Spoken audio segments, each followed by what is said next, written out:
Mungkin yang ini Bang, jadi kita menanyakan bukan hanya kasus korupsi tapi juga kasus penegakan hukum. Dan kita tahu kasus ini sudah cukup lama ya menarik perhatian publik ya, bahkan belakangan terjadi saling lapor antara kedua belah pihak ya, masing-masing sudah menunjukkan argumen dan bukti yang mereka punya. Roy Suryo gitu ya, Dokter Tifa itu udah jadi selebritis televisi ya, mengungkap dan menyampaikan argumen bahwa Pak Jokowi ijazahnya palsu, skripsinya palsu, sementara Pak Jokowi dengan lawyernya juga sudah membantah berkali-kali. Nah, pertanyaannya, apakah masyarakat tahu atau tidak tahu kasus ini? Jangan-jangan kasus ini hanya rame di media sosial. Yang kedua, kalau misalnya mereka tahu, mereka percaya atau tidak? Mereka lebih percaya mana? Pak Roy Suryo ataukah Pak Jokowi? Gitu ya. Nah, kita tanya di sini. Pertama, yang tahu kasus terkait dengan dugaan ijazah palsu mantan Presiden Joko Widodo itu cukup besar ternyata. Jadi memang masyarakat seneng ngikutin kasus ini ya. Atau tadi karena ada banyak plot twist kan. Jadi yang mengaku tahu kasus ini itu 75,9%. Jadi terus terang jarang kasus hukum yang menarik perhatian seluas ini ya. Jadi makanya TV-TV rame atau podcast ya memberitakan kasus ini karena ternyata cukup menarik perhatian publik ya. Jadi ini kalau saya bulatkan, dari 10 orang Indonesia 8 tahu kasus dugaan ijazah palsu. Nah, pertanyaannya, kalau tahu mereka percaya atau tidak? Nah, ini kan penting. Kan orang bisa saja terekspos oleh berita mengenai kasus ini, tetapi belum tentu mereka percaya kan. Nah, itu dua hal yang berbeda. Satu pada tingkat knowledge, yang kedua pada tingkat kepercayaan, afeksi ya. Nah, ini dia. Jadi data ini jangan-jangan banyak media yang lebih banyak memberitakan ini karena karena ini populer ya, ketimbang kita tadi udah capek-capek menjelaskan tentang pentingnya trust ya buat demokrasi gitu. Ternyata yang menarik media jangan-jangan hanya ini ya. Jadi ini tingkat afeksi atau kepercayaan publik ya. Mereka percaya atau tidak percaya bahwa Pak Jokowi memalsukan ijazah. Jadi pertanyaannya kita tampilkan di atas, apakah ibu bapak sangat percaya, kurang percaya, atau tidak percaya sama sekali mantan Presiden Joko Widodo memalsukan ijazah. Nah, yang warna oranye itu ditanyakan kepada semua responden. Ingat, yang tahu 75%. Ada 25% yang mengaku tidak tahu. Nah, yang warna oranye ini itu respon atau jawaban dari seluruh responden, apakah mereka tahu atau tidak tahu. Sementara yang warna biru itu respon dari responden yang mengaku mereka mengetahui kasus ini. Gitu ya.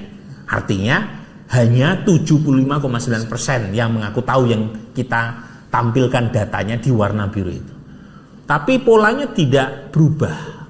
Baik yang semua responden maupun khusus yang tahu itu cenderung mayoritas mengatakan tidak percaya mantan Presiden Jokowi memalsukan ijazah.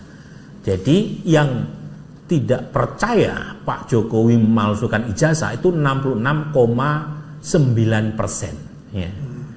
Nah, itu dari respon semua responden ya. Sementara mereka yang mengetahui kasus ini yang tidak percaya bahwa Pak Jokowi memalsukan ijazah itu 69,7% ya.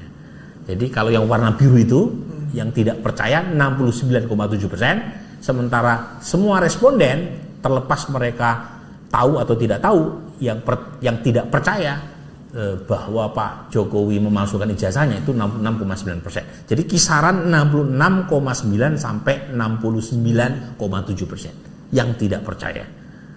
Nah, begitu ya. Jadi mayoritas pada dasarnya yakin Pak Jokowi tidak memalsukan ijazah. Ya, tetapi ada sekitar 19% masyarakat yang percaya Pak Jokowi memalsukan ijazah. Nah itu ya.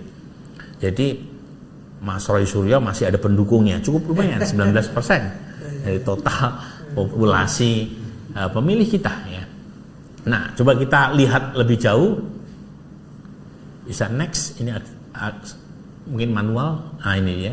Jadi coba kita lihat ya, laki-laki cenderung mengikuti atau cenderung tahu soal kasus ini ketimbang perempuan, 83 versus 68. Nah, kemudian yang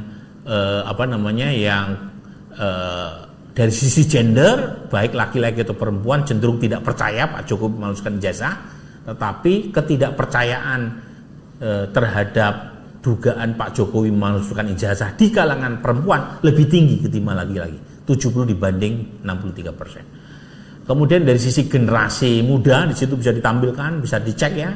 Saya tidak ingin menjelaskan secara detail, nanti waktunya habis. Ya, kita pengen mendengar respon dari Prof. Suparji dan Pak Barita. Ya, ini saya lewatin aja ya. Ini saya lewatin, nanti bisa dicek sendiri. Ya. Semua wilayah umumnya tidak percaya Pak Jokowi memalsukan ijazah, tapi di beberapa wilayah tertentu itu yang percaya Pak Jokowi memalsukan ijazah itu relatif cukup besar dibanding wilayah lain. Misalnya Banten. Nah, Banten itu yang percaya 29% Pak Jokowi memalsukan ijazah. Yang wilayah lain kan lebih rendah ya. Kemudian Jabar juga cukup besar tuh yang percaya ya. Sementara wilayah lain kisaran belasan. Jabar dan Banten itu mencapai 27 sampai 29%. Nah, ini kita cek berdasarkan basis partisan. Kan kita punya pertanyaan. Mereka memilih partai apa? Nah, ternyata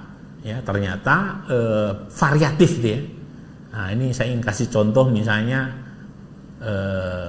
Gerindra. Gerindra di sini ya, Gerindra itu ada 12,5% basis Gerindra yang percaya Pak Jokowi memalsukan ijazah. PDIP 25% pemilih PDIP. Wah, ini menarik nih ya. Sebelum 2024 PDIP basis utama Pak Jokowi. Sekarang ada 1/4 pemilih PDIP yang percaya Pak Jokowi memalsukan ijazah. Tetapi sebagian besar pemilih PDIP 61% tidak percaya Pak Jokowi memalsukan ijazah. Golkar agak terbelah ya. PKS 24% pemilih PKS percaya Pak Jokowi memalsukan ijazah. Dalam jumlah mayoritas 65% pemilih PKS mengaku tidak percaya. Mungkin mereka melihatnya simpel ya, udah pernah ikut berkali-kali pilkada hingga pilpres membawa bukti ijazah, masa kemudian dianggap palsu ya. Jadi meskipun mungkin mereka tidak memilih Pak Jokowi dalam pilpres 2014-2019, tetapi cenderung tidak mempengaruhi ya penilaian mereka terkait dengan isu ini.